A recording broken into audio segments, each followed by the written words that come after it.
Good afternoon, everybody. Today, the United States, together with our allies and partners, has reached a historic understanding with Iran, which, if fully implemented, will prevent it from obtaining a nuclear weapon. As President and Commander-in-Chief, I have no greater responsibility than the security of the American people. And I am convinced that if this framework leads to a final comprehensive deal, it will make our country, our allies, and our world safer. This has been a long time coming. The Islamic Republic of Iran has been advancing its nuclear program for decades. By the time I took office, Iran was operating thousands of centrifuges, which can produce the materials for a nuclear bomb. And Iran was concealing a covert nuclear facility. I made clear that we were prepared to resolve this issue diplomatically, but only if Iran came to the table in a serious way. When that did not happen, we rallied the world to impose the toughest sanctions in history, sanctions which had a profound impact on the Iranian economy. Now, sanctions alone could not stop Iran's nuclear program, but they did help bring Iran to the negotiating table. Because of our diplomatic efforts, the world stood with us, and we were joined at the negotiating table by the world's major powers, the United Kingdom, France, Germany, Russia, and China, as well as the European Union. Over a year ago, we took the first step towards today's framework with a deal to stop the progress of Iran's nuclear program and roll it back in key areas. And recall that at the time, skeptics argued that Iran would cheat and that we could not verify their compliance and the interim agreement would fail. Instead, it has succeeded exactly as intended. Iran has met all of its obligations. It eliminated its stockpile of dangerous nuclear material. Inspections of Iran's program increased, and we continued negotiations to see if we could achieve a more comprehensive deal. Today, after many months of tough, principled diplomacy, we have achieved the framework for that deal. And it is a good deal, a deal that meets our core objectives. This framework would cut off every pathway that Iran could take to develop a nuclear weapon. Iran will face strict limitations on its program, and Iran has also agreed to the most robust and intrusive inspections and transparency regime ever negotiated for any nuclear program in history. So this deal is not based on trust. It's based on unprecedented verification. Many key details will be finalized over the next 3 months, and nothing is agreed to until everything is agreed. But here are the basic outlines of the deal that we are working to finalize. First, Iran will not be able to pursue a bomb using plutonium because it will not develop weapons-grade plutonium. The core of its reactor at Arak will be dismantled and replaced. The spent fuel from that facility will be shipped out of Iran for the life of the reactor. Iran will not build a new heavy water reactor, and Iran will not reprocess fuel from its existing reactors, ever. Second, this deal shuts down Iran's path to a bomb using enriched uranium. Iran has agreed that its installed centrifuges will be reduced by 2/3. Iran will no longer enrich uranium at its Fordo facility. Iran will not enrich uranium with its advanced centrifuges for at least the next 10 years. The vast majority of Iran's stockpile of enriched uranium will be neutralized. Today, estimates indicate that Iran is only 2 or 3 months away from potentially acquiring the raw materials that could be used for a single nuclear bomb. Under this deal, Iran has agreed that it will not stockpile the materials needed to build a weapon. Even if it violated the deal, for the next decade at least, Iran would be a minimum of a year away from acquiring enough material for a bomb. And the strict limitations on Iran's stockpile will last for 15 years. Third, this deal provides the best possible defense against Iran's ability to pursue a nuclear weapon covertly, that is, in secret.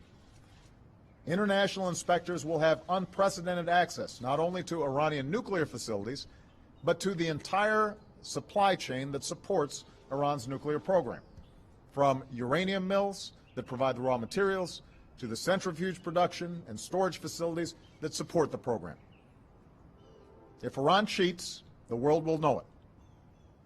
If we see something suspicious, we will inspect it.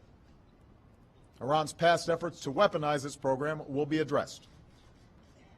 With this deal, Iran will face more inspections than any other country in the world. So this will be a long-term deal that addresses each path to a potential Iranian nuclear bomb. There will be strict limits on Iran's program for a decade. Additional restrictions on building new facilities or stockpiling materials will last for 15 years. The unprecedented transparency measures will last for 20 years or more. Indeed, some will be permanent. And as a member of the Nuclear Non-Proliferation Treaty, Iran will never be permitted to develop a nuclear weapon. In return for Iran's actions, the international community has agreed to provide Iran with relief from certain sanctions. Our own sanctions and international sanctions imposed by the United Nations Security Council. This relief will be phased as Iran takes steps to adhere to the deal. If Iran violates the deal, sanctions can be snapped back into place. Meanwhile, other American sanctions on Iran for its support of terrorism, its human rights abuses, its ballistic missile program, will continue to be fully enforced. Now let me reemphasize, our work is not yet done. The deal has not been signed. Between now and the end of June, the negotiators will continue to work through the details of how this framework will be fully implemented, and those details matter. If there is backsliding on the part of the Iranians, if the verification and inspection mechanisms don't meet the specifications of our nuclear and security experts, there will be no deal. But if we can get this done, and Iran follows through on the framework that our negotiators agreed to, we will be able to resolve one of the greatest threats to our security and to do so peacefully. Given the importance of this issue, I have instructed my negotiators to fully brief Congress and the American people on the substance of the deal, and I welcome a robust debate in the weeks and months to come. I am confident that we can show that this deal is good for the security of the United States, for our allies, and for the world. For the fact is, we only have three options for addressing Iran's nuclear program. First, we can reach a robust and verifiable deal, like this one, and peacefully prevent Iran from obtaining a nuclear weapon. The second option is we can bomb Iran's nuclear facilities, thereby starting another war in the Middle East and setting back Iran's program by a few years. In other words, setting it back by a fraction of the time that this deal will set it back. Meanwhile, we'd ensure that Iran would race ahead to try and build a bomb. Third, we could pull out of negotiations, try to get other countries to go along and continue sanctions that are currently in place or add additional ones and hope for the best, knowing that every time we have done so, Iran has not capitulated, but instead has advanced its program, and that in very short order, the breakout timeline would be eliminated, and a nuclear arms race in the region could be triggered because of that uncertainty. In other words, the third option leads us very quickly back to a decision about whether or not to take military action, because we'd have no idea what was going on inside of Iran. Iran is not going to simply dismantle its program because we demand it to do so. That's not how the world works, and that's not what history shows us. Iran has shown no willingness to eliminate those aspects of their program that they maintain are for peaceful purposes, even in the face of unprecedented sanctions.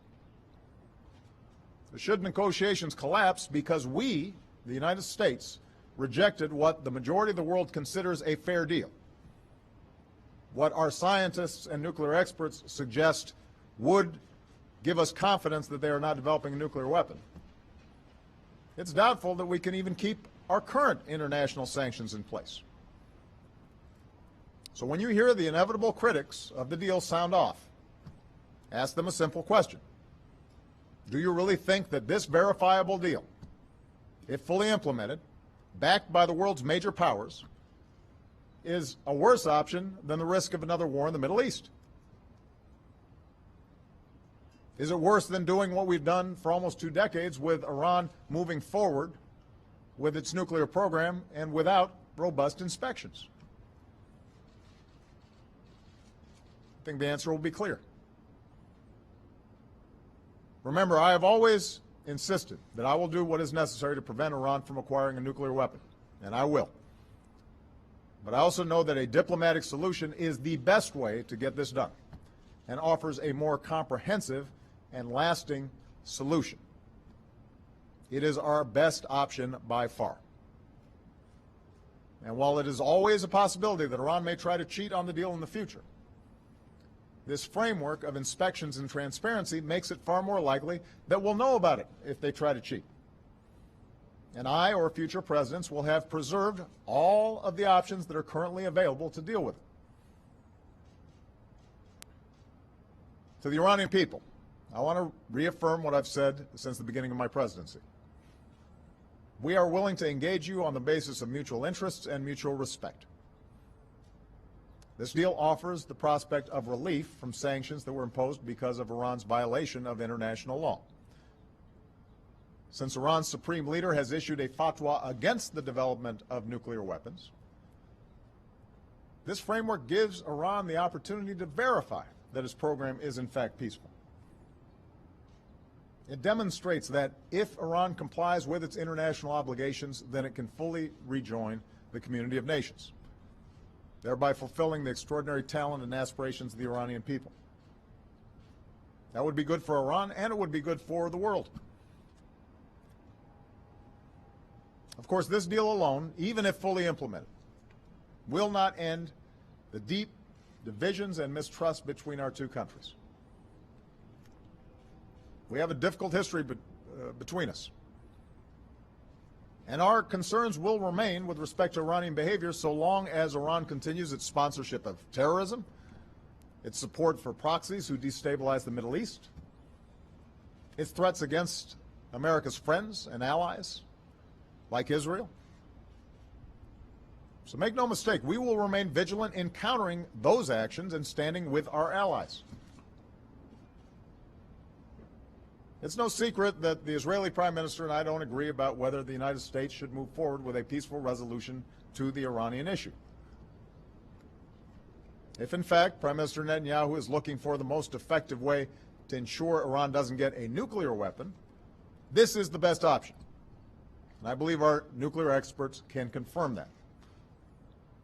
More importantly, I will be speaking with the Prime Minister today to make clear that there will be no daylight, there is no daylight, when it comes to our support for Israel's security and our concerns about Iran's destabilizing policies and threats towards Israel. And that's why I've directed my national security team to consult closely with the new Israeli government in the coming weeks and months about how we can further strengthen our long-term security cooperation with Israel and make clear our unshakable commitment to Israel's defense. Today I also spoke with the King of Saudi Arabia to reaffirm our commitment to the security of our partners in the Gulf.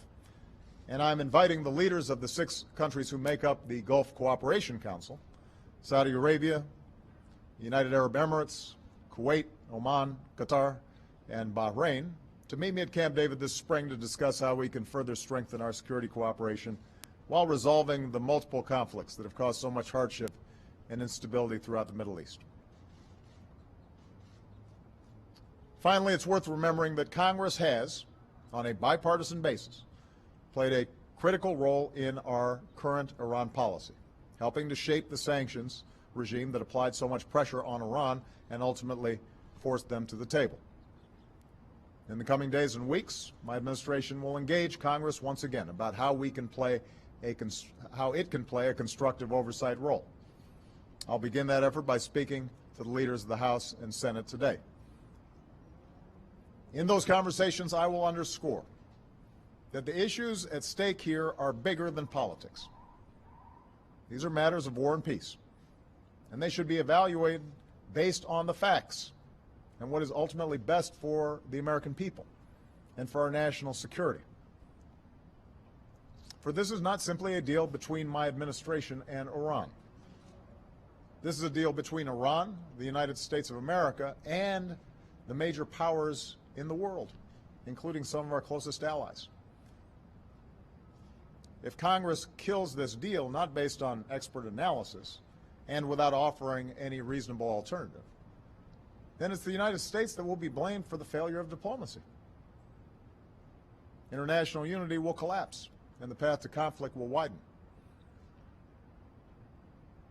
The American people understand this, which is why solid majorities support a diplomatic resolution to the Iranian nuclear issue. They understand instinctively the words of President Kennedy, who faced down the far greater threat of communism and said, "Let us never negotiate out of fear, but let us never fear to negotiate." The American people remember that at the height of the Cold War, presidents like Nixon and Reagan struck historic arms control agreements with the Soviet Union, a far more dangerous adversary, despite the fact that that adversary not only threatened to destroy our country and our way of life, but had the means to do so. Those agreements were not perfect. They did not end all threats, but they made our world safer. A good deal with Iran will do the same. Today, I'd like to express my thanks to our international partners for their steadfastness, their cooperation. I was able to speak earlier today with our close allies, Prime Minister Cameron and President Hollande and Chancellor Merkel, to reaffirm that we stand shoulder to shoulder in this effort. And most of all, on behalf of our nation, I want to express my thanks to our tireless, and I mean tireless, Secretary of State John Kerry and our entire negotiating team. They have worked so hard to make this progress. They represent the best tradition of American diplomacy. Their work, our work, is not yet done, and success is not guaranteed. But we have a historic opportunity to prevent the spread of nuclear weapons in Iran and to do so peacefully, with the international community firmly behind us. We should seize that chance. Thank you. God bless you. God bless the United States of America.